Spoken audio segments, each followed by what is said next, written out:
Well, it's personal between me and you, and I'm going to do you some serious harm, you big stiff idiot.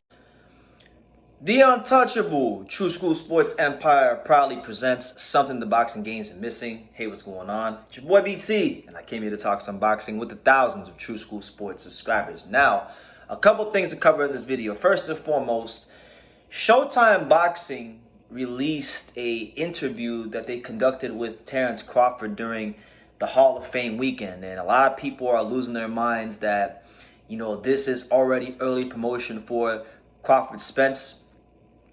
They believe that an announcement is imminent and that it is going to happen soon. So we'll see what happens, man. You guys know me. I'm not very hopeful on any announcement when it comes to Spence versus Crawford. But, you know, we'll see, and we'll definitely cover all of that here on True School Sports. Now, with that being said, right, Terence Crawford was asked about one Jaron "Boots" Ennis, and he had the following to say, and I quote, he said the following: "Boots is a tremendously talented guy, very strong. He knows boxing. He's going to be a force to be reckoned with. Me and him later down the line. If that comes on my table and it's the right fight for me, I'm taking it all." End quote. So there you have it. Terence Crawford acknowledges that Jaron Ennis is one of the premier talents and is a threat in the welterweight division. And it's the truth, because anybody who knows anything about boxing knows that when you talk about Jaron Ennis, you're talking about elite athleticism meets elite fundamentals. You know, got great people around him, got a great dad, great father who knows what he's doing. He is boxing's perfect storm. He is one of the most talented fighters in boxing. He does have every skill under the sun. And truthfully speaking, look, I know people, the talk is Crawford, Spence Crawford. And listen, hopefully for the fans' sake and for the sake of boxing, that fight can get done. But if Crawford is able to come out victorious from that fight, which I think he will be, if they fight, this is really, to me, right here, this is the fight. This is the fight in the welterweight division. Boots Ennis versus Crawford, because you got a guy that has proven himself on that world-class elite cut of the creme level for many years across 2 weight classes, gone undisputed, been two-time lineal champion. He's proven himself to be boxing's best switch hitter. The ability to transfer from southpaw to orthodox, fight at both stances. And now you got a guy in Boots Ennis, a younger guy that people think could be the next great switch hitter. And some people already think he's the best switch hitter in boxing. I mean, I asked his dad about it. His dad gave a pretty good breakdown on that when I interviewed him. But yeah, man, this is a fight that, I'll be honest with you, like, I'm not the most confident it'll happen, but the good thing about it is it's not going to be impossible even if Crawford moves up. Because even if Crawford moves up to 54, the great thing about all of it is Boots is big enough to go up to 54. So Boots can still, if he keeps doing what he's doing and building a name for himself and getting that buzz and people take a liking to him, you know, he has that frame to chase down Crawford and Spence at 154 if Showtime Boxing, all parties involved, ever, you know, make an offer to him. You know what I'm saying? So I think it's a good thing that guys like Crawford and guys like Spence, the two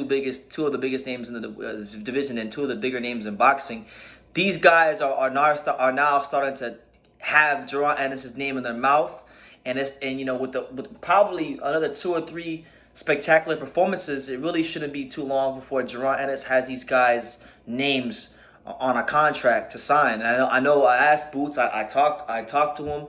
He was very adamant when I talked to him in Philadelphia at the gym.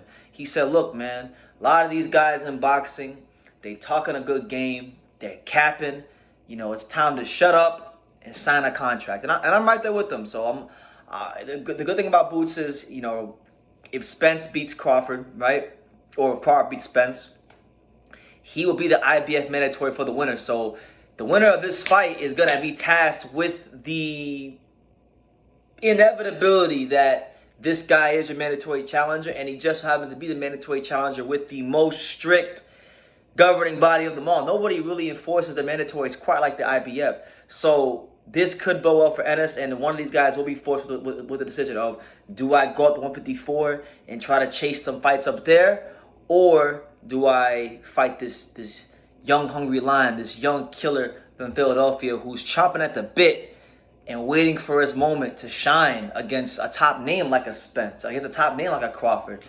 So good stuff there from Terence Crawford.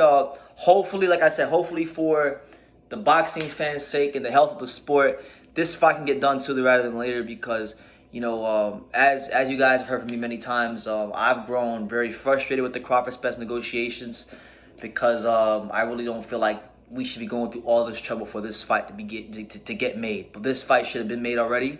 But, hey, they do say in life, like, you don't get what you're worth, you get what you negotiate. So both guys are trying to get what they're worth by way of getting what they negotiate. So hopefully all parties involved can come to an agreement that makes everybody happy so that we can get this fight done and dusted, so that we can get these guys like Jaron Ennis and Virgil Ortiz and Styontis and Conor Ben and all these other young welterweights on the rise, the opportunities they deserve. Rashidi Ellis as well. The opportunities they deserve, because this division cannot hinge on Crawford and Spence forever. We're going to need to eventually get to that next generation of welterweights. So, yeah, that's the news.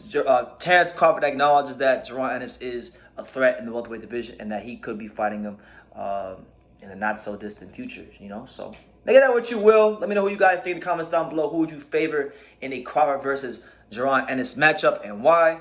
Leave your comments down below. Make sure you guys take the time to subscribe because we're on the road to 50,000 subscribers. And I know with you guys' help, I'm going to get there relatively quickly. And like I say in every single one of these videos, you guys can love me or you can hate me, but I'm just kidding from Daniel. So until next time, take care, guys. Thank you for watching True School Sports. No, follow this kid. Oh. He's a true, he's a young, true, passionate person who follows boxing. He wakes up thinking about boxing and he goes to sleep thinking about boxing. This is true. Good kid, good man, and looking forward to seeing him everywhere in the boxing world. Hey man, if you ain't subscribed to True School Sports, you fucking up, man. Make sure you subscribe, bro. Fucking up big time. Make sure, man.